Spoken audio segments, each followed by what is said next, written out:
Welcome back. Hope everyone had a good 4th of July weekend. I have to start off with very tragic news out of Kerrville, Texas, in Kerr County, Texas country. Very sad to say, huge major flooding event that led to unfortunately, it's now over 100 people.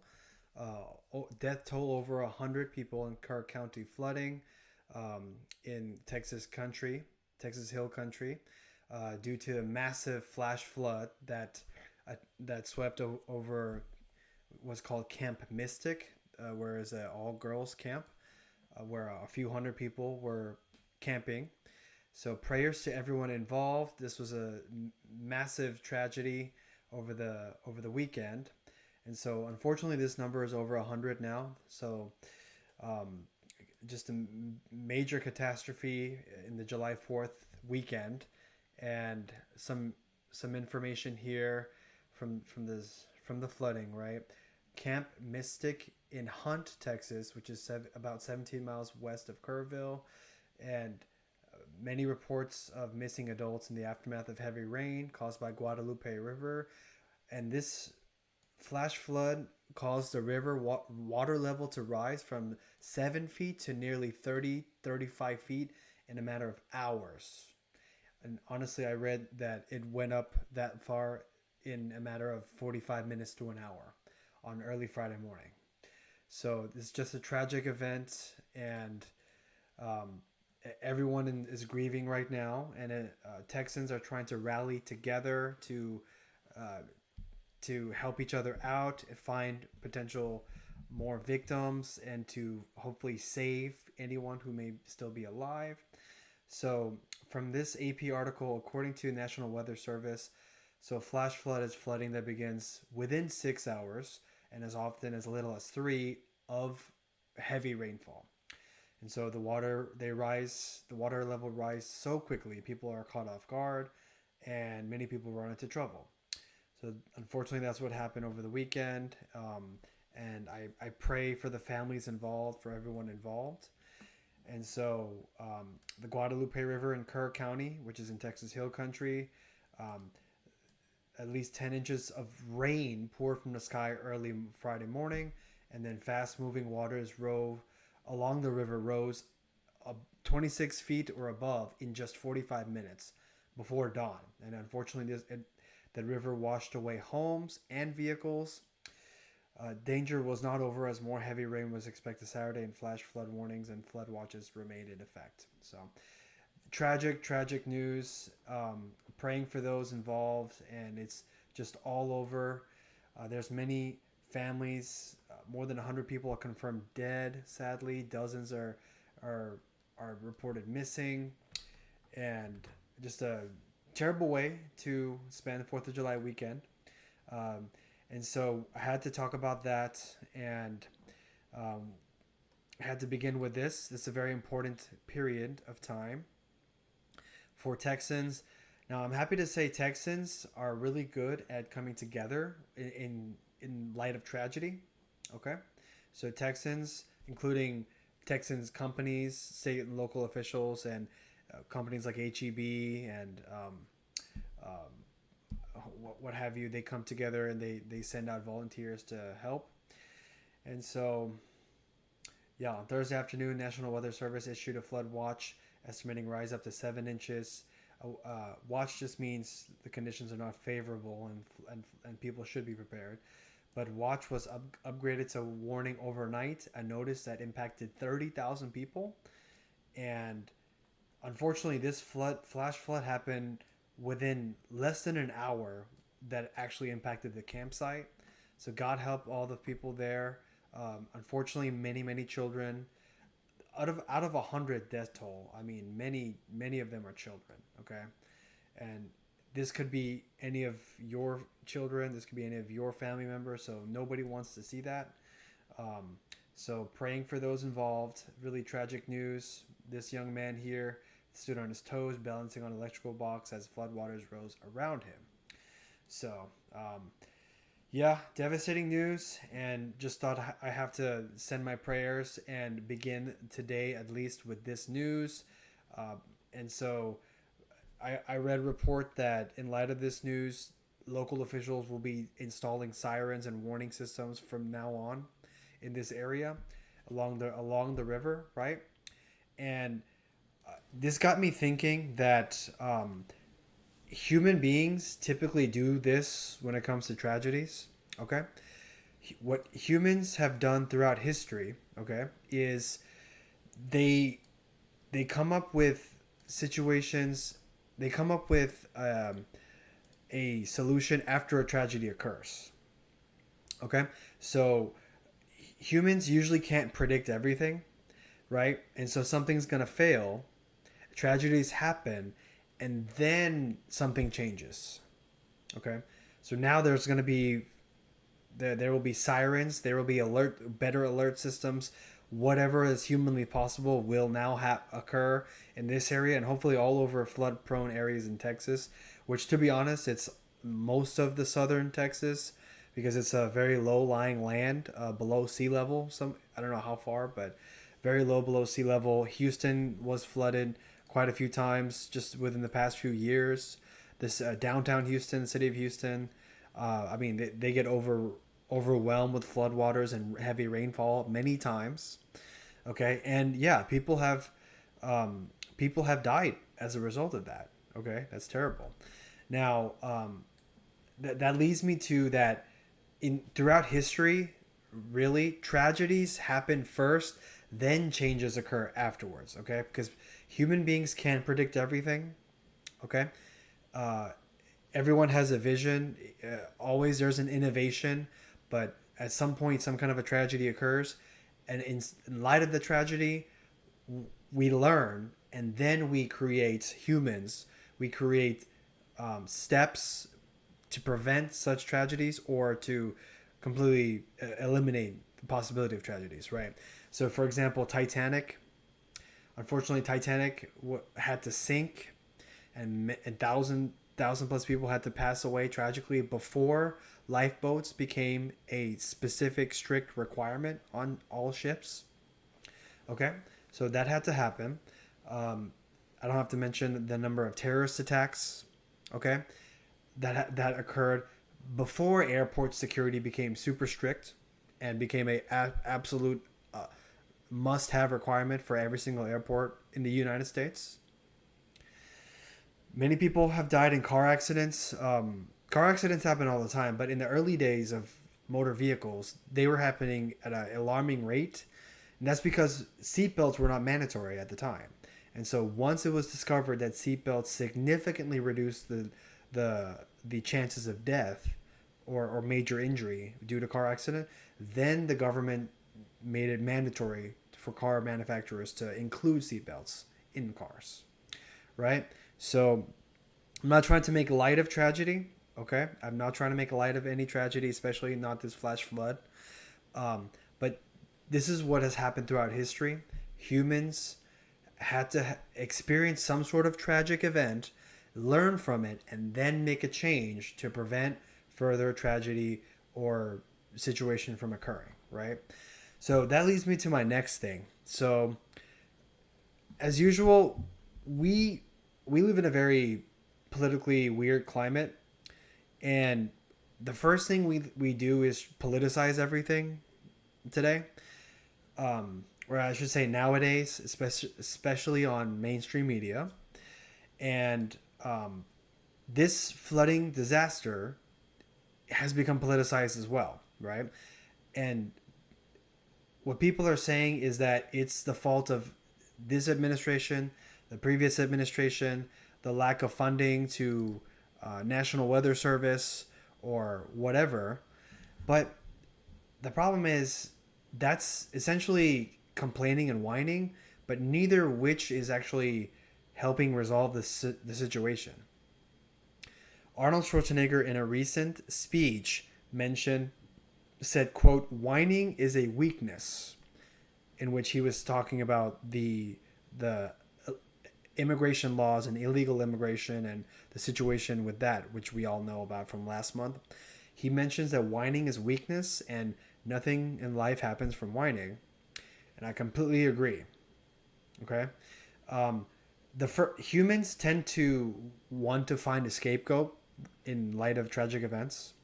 It's very human nature to do that. Okay, it's very human nature to do that, and also venting about problems. It might temporarily help us emotionally. Everybody has problems. Venting is a way to voice your frustration in a way that should be a little bit therapeutic and help you actually process that said problem or situation. However, it doesn't actually solve any problem necessarily. It doesn't solve the problem itself. Okay, and so uh, blaming, complaining, whining is not solving any problems. Okay, it's kind of a waste of time if you ask me. Um, Life is hard, okay, but complaining about life being hard doesn't make it less hard. Or life is unfair, but complaining that life is unfair doesn't make it less fair or more fair. Okay, so blaming someone or something else is not what winners do, or strong people do, or successful people do. Okay, a strong man is hard on himself. A weak man is hard on others. Okay, and so complaining has never really led to solutions. Besides, now I can say one scenario. Honestly, I think a lot of people can relate to this. That's wives nagging their husbands because something needs to get done in the house, or she wants something or whatever. Okay, that's kind of separate. It's not necessarily the same because you are complaining to someone else so that someone else can solve an issue that you yourself aren't solving or can't solve, right? So, I mean, most husbands can relate to that, if not all husbands in the world can relate to that, okay? I probably will relate to that one day, but that's the only example I can think of where actual complaining literally helps solve a problem. But that's because you're literally driving someone else crazy so that they're prompted to find solve the problem themselves. Not necessarily uh, you're taking things in your own hands to help solve said problem.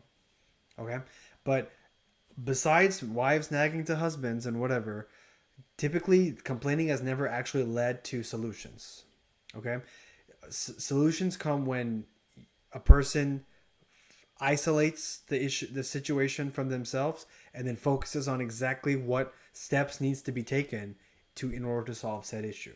Okay, so in this case for the God forbid this flooding tragedy, I know I can't stop that river from flowing, or I know I can't. And there's already search and rescue and local officials and state officials already present on site to help find victims and who are trained to do such things. So I know I'm not going to help in that manner. And me complaining about someone else for not giving heads up warning or whatever, that's not going to save lives today, right now. It's not going to. What I can do is donate.